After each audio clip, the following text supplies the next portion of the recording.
Bonjour à tous et bienvenue sur le podcast Je peux pas, j'ai business. Je suis Aline, coach business chez The Bee Boost et chaque semaine, avec ce podcast, je vous donne les stratégies, les conseils, les astuces et surtout l'énergie pour booster votre business et accélérer vos résultats. Alors mettez-vous à votre aise, installez-vous confortablement et c'est parti pour l'épisode du jour. Hello tout le monde, ravi de vous retrouver pour ce nouvel épisode de podcast. Mais vraiment, avant de commencer, avant même de parler du sujet du jour, lâchez tout, levez les mains, même si vous êtes au volant, on s'en fout, et faites olé comme ça parce que j'ai quelque chose à vous dire. La BSB Academy rouvre ses portes enfin du 7 au 17 avril 2021. Donc notez ces dates du 7 au 17 avril 2021, c'est maintenant.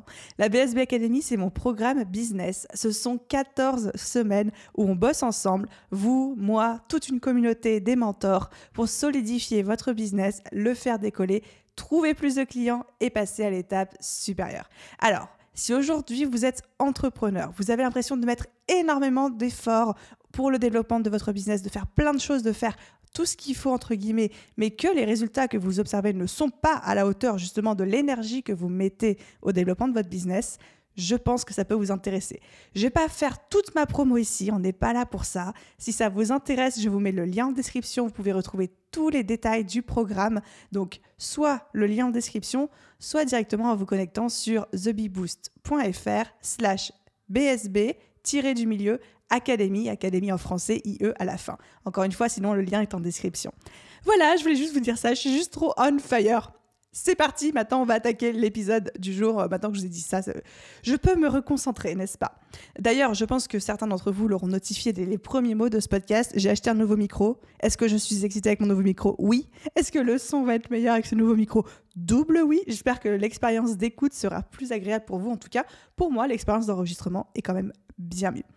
Alors, au menu d'aujourd'hui, donc bienvenue dans l'épisode numéro 112 du podcast Je peux pas, j'ai business, blablabla, blablabla.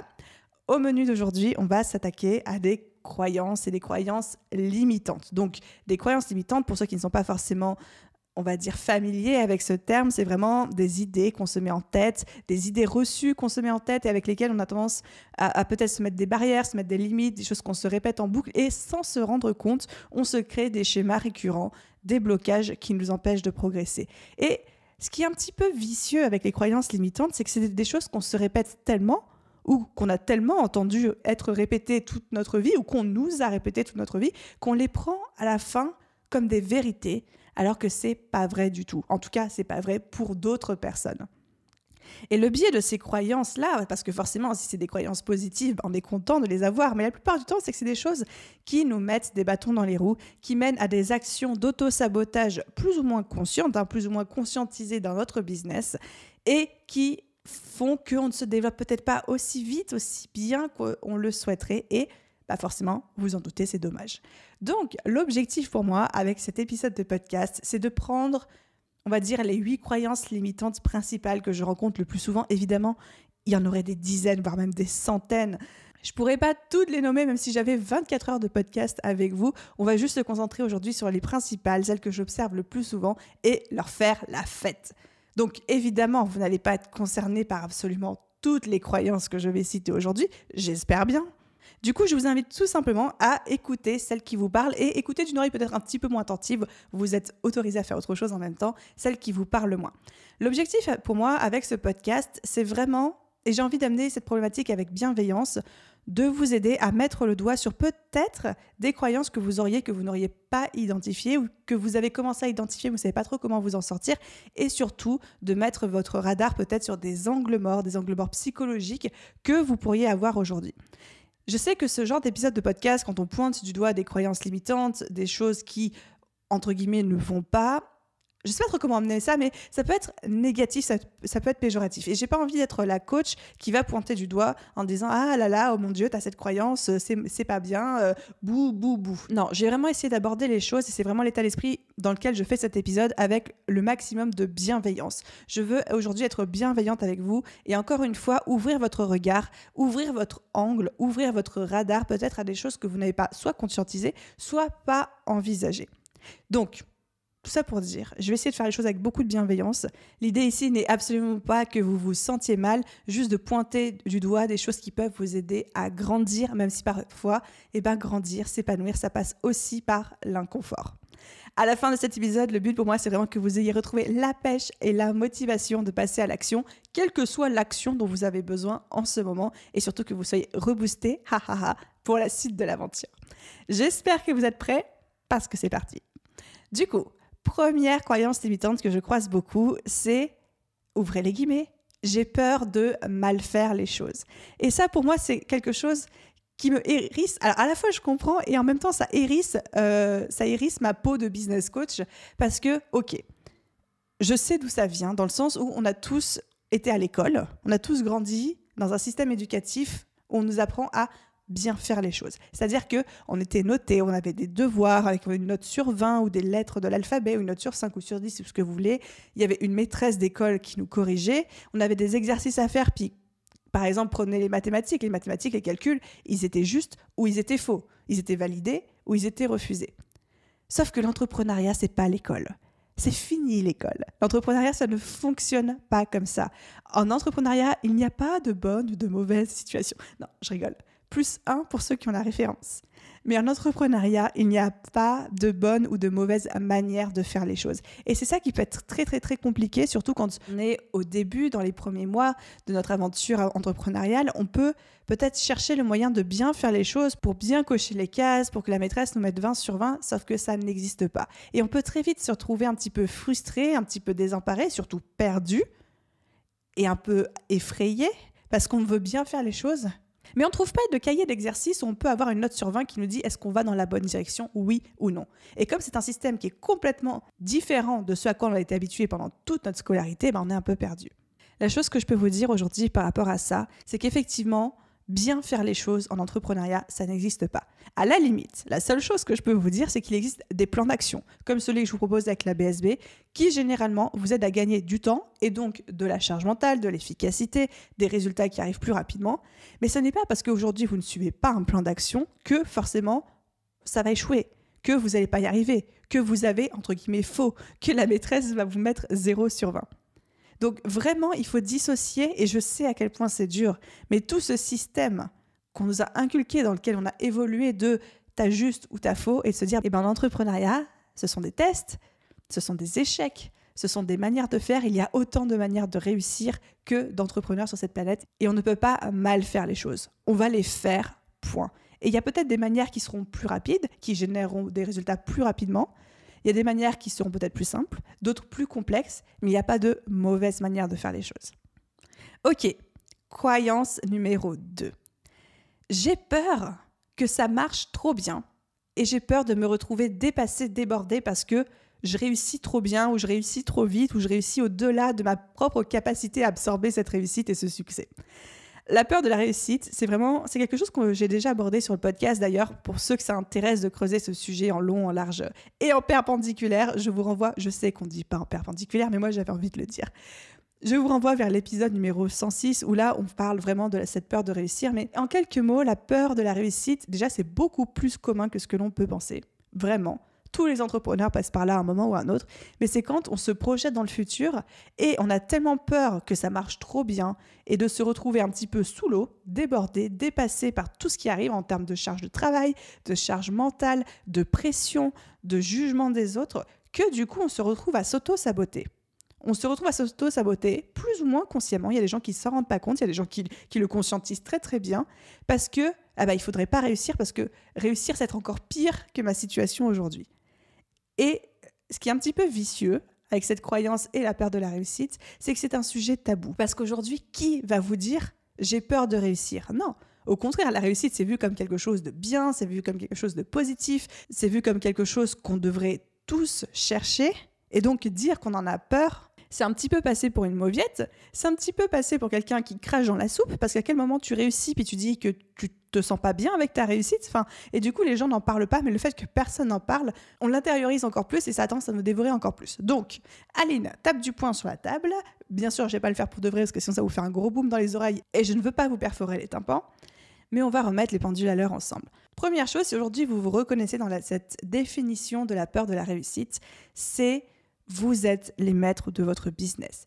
Même si demain, je dis n'importe quoi, mais demain vous vous réveillez, Beyoncé a repartagé votre compte Instagram pendant la nuit et vous vous réveillez avec des centaines de milliers d'abonnés, avec des milliers et des milliers de messages en attente de réponse dans vos messages privés. Vous voyez 99 plus demandes de contact dans vos messages privés et je suis sûre que rien qu'en m'écoutant, il y en a certains, vous sentez votre estomac qui se tord là en ce moment. Mais même si c'est ça, vous avez la main. Vous êtes le seul maître à bord, c'est vous qui décidez. Quelle que soit la vitesse à laquelle navigue votre business, vous avez la main mise dessus. Si demain vous voulez tout arrêter, si demain vous voulez ralentir, si demain vous voulez accélérer, c'est vous le patron. C'est qui le patron ? C'est vous le patron. Vous êtes les maîtres de votre business et c'est vous qui contrôlez ce qui se passe. Ça, c'est très important. Donc, le fait de « je suis dépassé, je suis débordé », vous pouvez dire stop quand vous le souhaitez. Deuxième petit point, par rapport à cette peur de la réussite, et ça c'est mon petit bottage de fesses avec bienveillance, mais les gens, entre vous et moi, on va éviter de s'inquiéter pour des problèmes qui n'existent pas encore, d'accord ? Dire aujourd'hui, Aline, je fais rien dans mon business parce que j'ai peur que ça marche trop bien demain, non, s'il te plaît, fais-le. Fais-le, parce que tu es en train de t'inquiéter, de t'inventer des problèmes qui n'existent pas encore et qui n'existeront peut-être jamais. Et je suis persuadée, mais vraiment persuadée que dans la vie, on a la réussite qu'on peut encaisser, que dans la vie, l'univers nous envoie, alors ça c'est mon côté un peu perché, mais l'univers nous envoie les épreuves, la réussite, le flot de clients, le flot de messages qu'on peut encaisser, même si c'est pas confortable. Parce que comme je vous l'ai dit dans l'introduction de cet épisode, grandir, c'est inconfortable. Et on grandit et on évolue et on s'épanouit dans l'inconfort. Donc si aujourd'hui vous vous sentez peut-être limité, peut-être vous êtes freiné par cette peur de réussite, de se dire ça va marcher trop bien, je vais être dépassé, je vais être débordé, peut-être, mais peut-être pas. Donc, le meilleur moyen de savoir, c'est d'y aller, de foncer, puis vous allez bien voir. Mais vraiment, s'il vous plaît, ne vous inquiétez pas pour les problèmes qui n'existent pas encore. La troisième croyance limitante, c'est quand on me dit souvent, et ça je l'entends aussi beaucoup, « Ah, mais c'est pas le bon moment pour moi, je suis pas encore prêt à... » Alors ça peut être à investir, à passer à l'action, à saisir cette opportunité, etc. Mais c'est pas le bon moment. Ça, je crois qu'on l'a tous entendu, généralement c'est l'objection préférée de nos clients. Non mais c'est pas le bon moment pour moi. Bon, clairement, quand un client nous dit c'est pas le bon moment, dans 99% des cas, c'est juste une manière gentille de vous dire non parce qu'il n'a pas envie de vous dire un non frontal. Donc, on va mettre de côté le « c'est pas le bon moment » dans le sens « c'est une excuse qui en cache une autre ». Là, je vous parle vraiment de ceux d'entre vous qui se disent « c'est pas le bon moment pour faire X ou Y action, mais plus tard, ce sera le bon moment, j'attends juste que le bon moment arrive ». Je suis désolée, mais pour moi, attendre que le bon moment arrive, c'est comme attendre, je sais pas, le grand amour, que le prince charmant débarque sur son cheval blanc, etc. Je dis pas que c'est pas possible, j'ai envie de croire au conte de fées. Mais quelle est la probabilité que demain, le prince charmant arrive sur une licorne blanche immaculée à Châtelet-Léal à Paris ? Je suis pas sûre, quoi.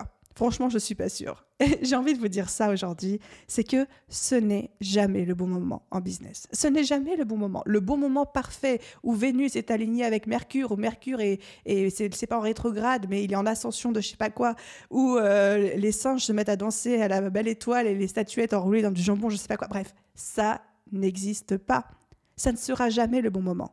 Pour moi, attendre le bon moment, c'est de la procrastination active, c'est s'inventer des excuses pour ne pas sortir de sa zone de confort. Et si vous attendez que le bon moment, ce soit ce moment où tout vous semblera facile, où vous allez progresser tout en restant dans votre zone de confort, ça n'existe pas. Comme je vous l'ai dit juste avant, grandir, ça se fait en dehors de sa zone de confort. Une petite phrase qui m'aide beaucoup par rapport à ça, parce que oui, moi aussi, des fois, ça m'arrive de me retrouver capturée dans les filets de « ce n'est pas le bon moment », c'est que je me pose cette question. Je me dis, si je ne prends pas cette décision maintenant, est-ce que je vais le regretter dans 6 mois ? Et généralement, ça me donne une assez bonne indication de est-ce que je suis en train de procrastiner sur une décision que je dois prendre ou est-ce que pour le coup, ce n'est vraiment pas le bon moment. Exemple complètement au pif, vous en doutez bien, si aujourd'hui vous décidez de ne pas investir dans le programme de la BSB Academy, même si vous sentez que vous pourriez en avoir potentiellement besoin, ok, moi j'ai aucun souci avec ça. Mais si votre excuse c'est de vous dire « Ah mais c'est pas le bon moment pour moi d'investir dans un programme business », pourquoi pas ? Peut-être qu'effectivement, ce n'est pas le bon moment parce que vous êtes débordé, parce que vous avez d'autres choses en cours, parce que votre business n'est pas encore créé, que sais-je. Mais si c'est que ce n'est pas le bon moment, mais que ce n'est pas le bon moment cache j'ai peur de ne pas y arriver, j'ai peur de ne pas être à la hauteur, j'ai peur de ci, j'ai peur de ça. Non. Pour moi, là, on est dans une croyance limitante pure et dure. Donc, la question à se poser, encore une fois, c'est si je ne prends pas cette décision maintenant, est-ce que je risque de le regretter dans 6 mois? Si la réponse à cette question est oui, il y a des risques que je le regrette, c'est que vous êtes en train de procrastiner. C'est que vous êtes en train de vous inventer des excuses. La 4e croyance limitante que je rencontre souvent, c'est, ouvrez les guillemets, j'ai l'impression de faire une dictée comme à l'école, ouvrez les guillemets, 2 points de barre, je n'ai rien à apporter de plus, ou sa variante, je ne suis pas une experte / un expert, ou la 3e variante, je n'ai pas assez de crédibilité pour faire X, Y, Z action. Donc ça, c'est ce qu'on appelle, dans toute sa splendeur, un syndrome de l'imposteur. Je pense que vous l'attendiez, celui-ci. Le syndrome de l'imposteur, c'est de penser qu'on n'est pas assez bien pour quelque chose. Et justement, on se retrouve à, encore une fois, attendre le bon moment, attendre d'avoir plus de crédibilité, attendre d'avoir passé un 10e diplôme, attendre d'avoir 50 milliards de clients pour oser même communiquer sur son business. Bref, attendre de se sentir assez légitime pour avancer, pour saisir les opportunités, pour passer à l'étape supérieure. Et là, j'ai envie pour le coup de vous mettre une grosse claque dans la figure. Non, je rigole. Avec bienveillance, n'est-ce pas, et gentillesse. Mais de vous dire que vraiment, et ça c'est, j'ai envie de vous le hurler dessus, mais personne ne vous demande d'être mieux que tout le monde. Sinon, on ne s'en sortirait pas.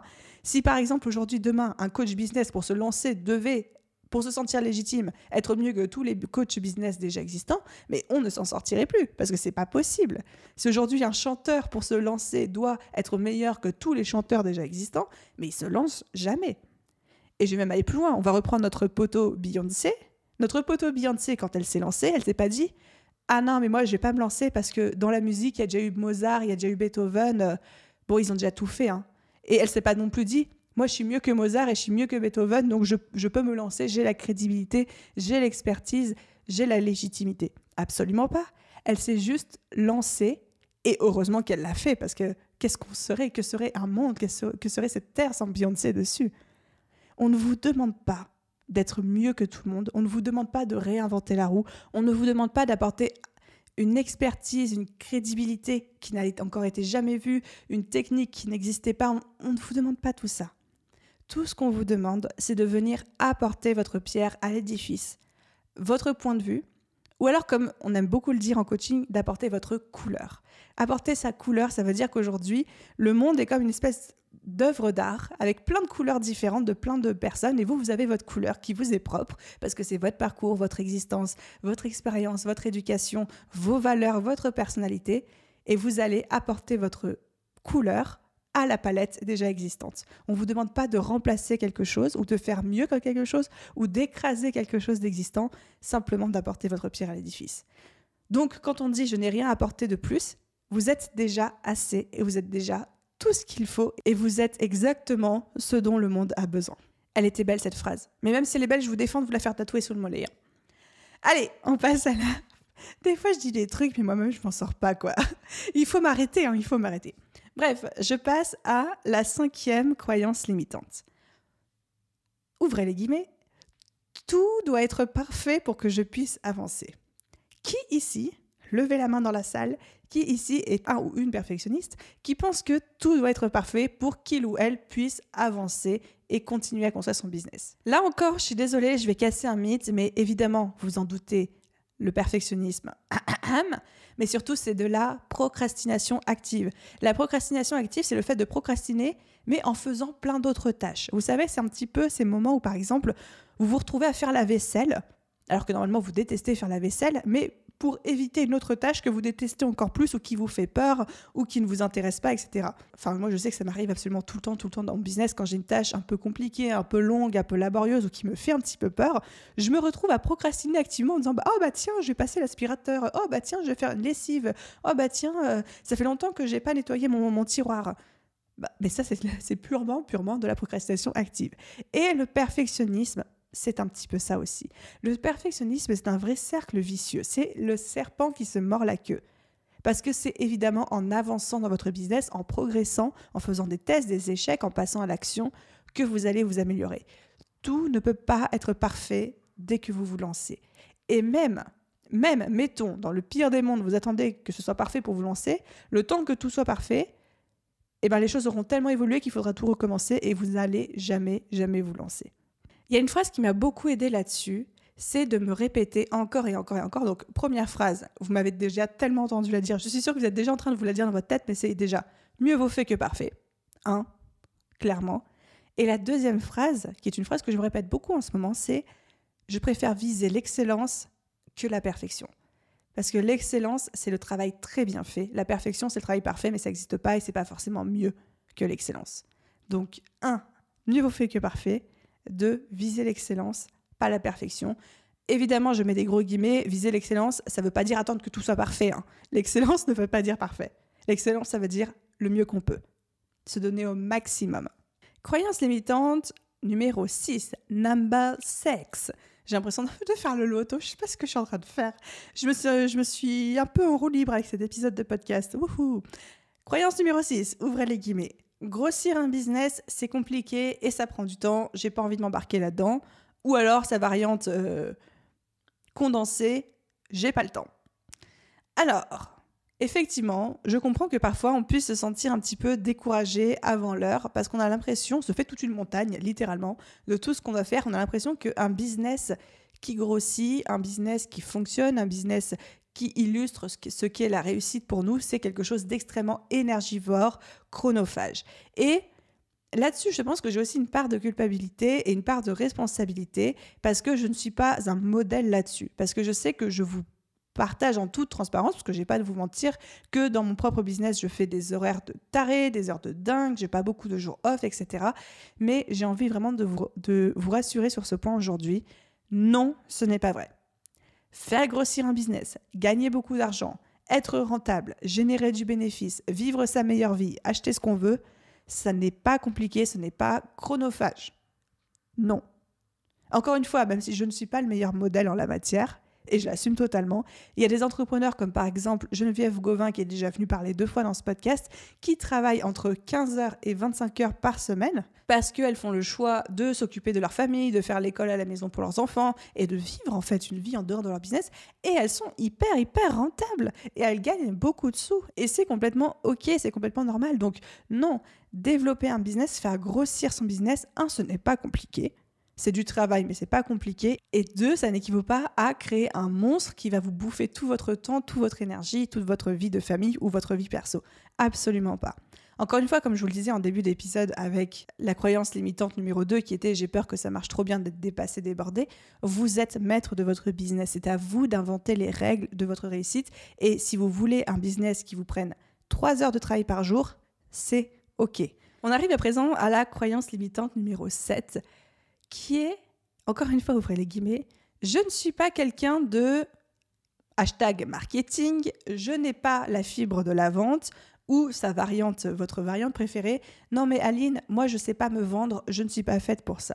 C'est quelque chose, alors je suis désolée, j'ai carrément en pointé du doigt certains d'entre vous, mais les professions du bien-être, du style coach de vie, sophrologue, hypnothérapeute, naturopathe, bref, toutes les professions dans l'humain, souvent, très très souvent, chez ces professions-là, encore plus que chez les autres, évidemment je ne dis pas que c'est le cas de tout le monde, mais très souvent, dans ces corps de métier, on retrouve cette croyance de parce qu'on est dans l'humain, le bien-être, le service à la personne et qu'on a envie d'aider tout le monde, on ne sait pas se vendre, on n'a pas cette patte marketing, on n'a pas cet esprit stratégique parce qu'on a cet esprit philanthropique. Évidemment, vous vous doutez bien en m'entendant parler que je ne suis pas d'accord avec ça et que l'un n'empêche pas l'autre. Ok. Et encore une fois, là, je pointe du doigt certains d'entre vous en citant des thématiques, mais vous pouvez aussi être très bien concerné par cette croyance limitante, même si vous n'êtes pas un professionnel du bien-être. Bref, quand on dit « je ne suis pas quelqu'un de marketing, je n'ai pas la fibre de la vente, je ne sais pas me vendre, je ne sais pas parler de moi, etc. etc. » Ok. Chose que j'entends tout le temps, et je comprends que ça fasse peur. Je comprends que ça fasse peur, et encore une fois, généralité, mais qui a le mérite d'être cité, surtout quand on est une femme, où on nous apprend toute notre vie à fermer notre bouche, à être sage, à être gentille, à être calme dans un coin et à pas faire de vagues.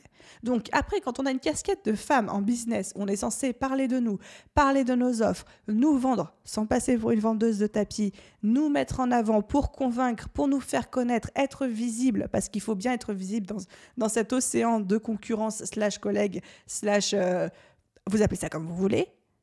forcément, ça vient nous chercher dans nos valeurs les plus profondes, celles qu'on nous a inculquées, notre éducation et même des fois ce qu'on a observé toute notre vie chez nos parents, chez nos proches, chez nos amis, nos familles, etc.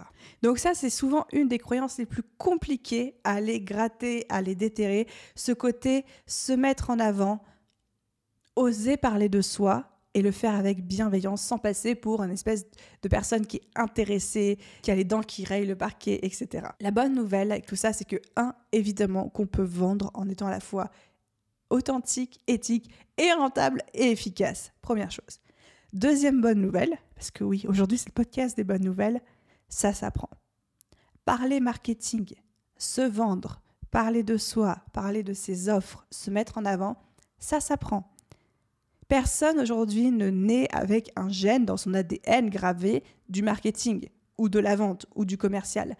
Les gens qui ont des espèces de prédispositions à ça, c'est des gens généralement qui ont grandi dans des environnements qui leur a permis de devenir comme ça, qui leur a permis d'avoir cette liberté de parler d'eux, de se mettre en avant, d'avoir confiance en eux, d'avoir un ego qui se développe bien. Et je le dis de manière positive quand je parle d'ego, mais c'est juste une question d'environnement et d'éducation. C'est pas une question, mais c'est juste une question d'environnement et d'éducation. Ce n'est pas une question de gène. Donc il n'y a aucune fatalité dans le fait de ne pas savoir se vendre et ça s'apprend.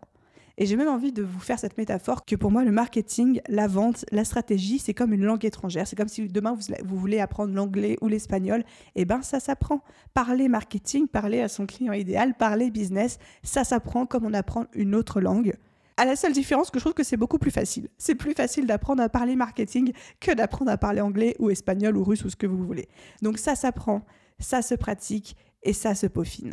Et je suis intimement, foncièrement, intrinsèquement, je sais plus quoi, convaincue que vous pouvez le faire aussi. Et enfin les amis, on arrive à notre dernière croyance limitante qui est « je sais que je ne vais pas y arriver parce que tout le monde me le dit ».